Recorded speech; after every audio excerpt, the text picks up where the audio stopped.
Hello, my name is Michael Martin, and this is my last installment of the presentation on employee retention and accounting. Um, this is findings from executive interviews. Um, so I'll be going over the findings. Um, why do employees really stay or leave their organization? In this video, I'm sharing findings from a qualitative study based on interviews with accounting executives. The study examines employee retention through employee retention theory, especially the framework developed by Halm and colleagues. And one conclusion was unmistakable. Retention is not driven by one policy, one benefit, or one paycheck. It is shaped by everyday leadership practices and by larger labor market forces like burnout, generational change, and the Great Resignation. Let's walk through what leaders actually said and what it means. Finding number one, perceived organizational support.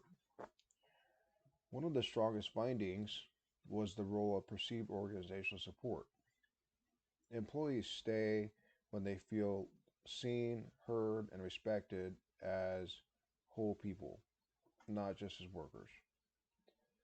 Executives emphasize that support is not abstract. It shows up in daily interactions, like especially listening. Listening was described as the opposite of micromanagement. When leaders listen, employees experience autonomy, trust, and dignity. Several executives said that simply asking, "How are you really doing?" not just at work, helped them catch disengagement before it turned into resignation.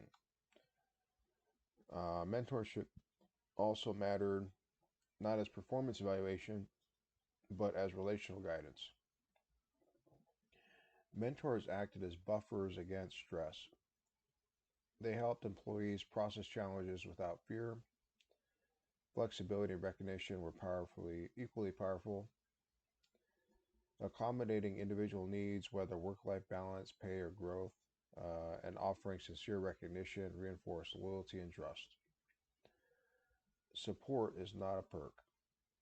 It's a signal of whether employees believe the organization truly values them.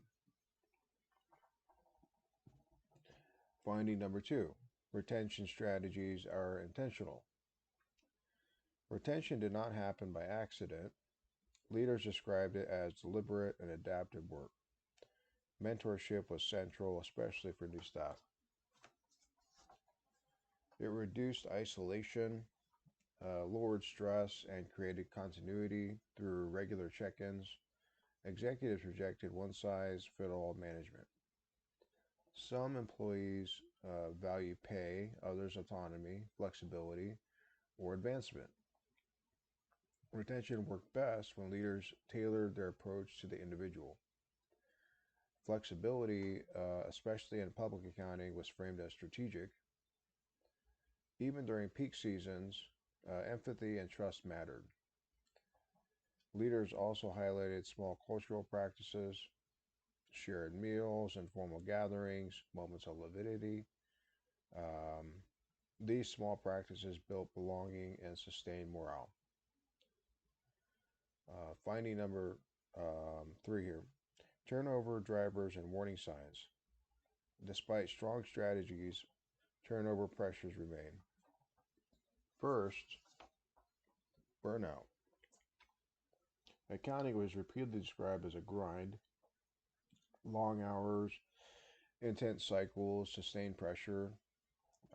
Second, generational expectations.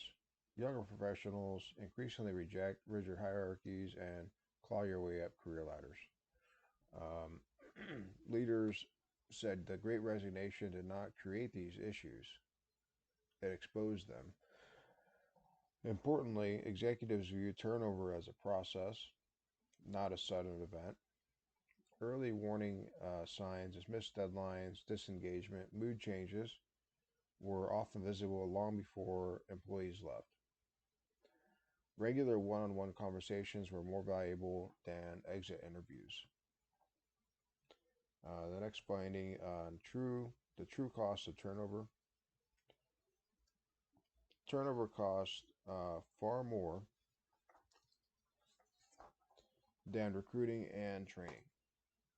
Executives emphasize relational and cultural losses, uh, loss of trust, disrupted teams, weakened client relationships, lost institutional knowledge.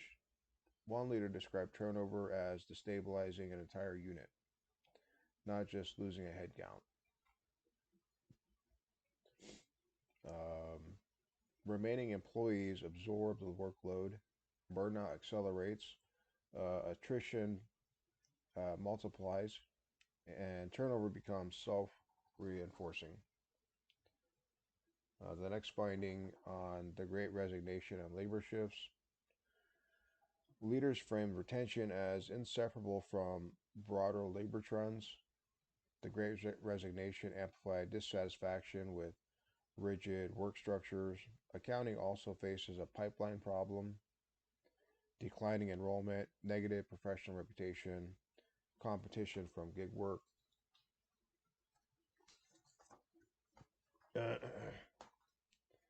Gig work offers autonomy and flexibility. Executives responded with outward facing strategies, university outreach, rebranding the profession, showing students what a modern accounting career can look like. Retention is not only about keeping employees, it's about shaping the future workforce. In conclusion, these findings show that employee retention is both relational and strategic. Internally, organizations must listen, mentor, recognize, adapt to individuals.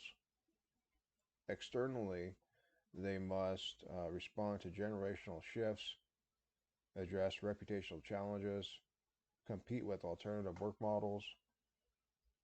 Retention is not a single intervention, it is an ongoing commitment.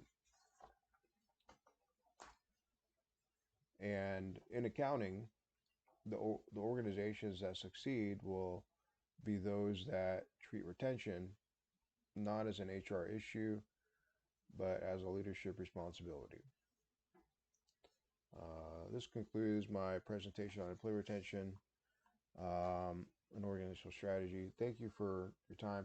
In the description here, I'll drop a link to the journal article, which is available for free download. Thank you.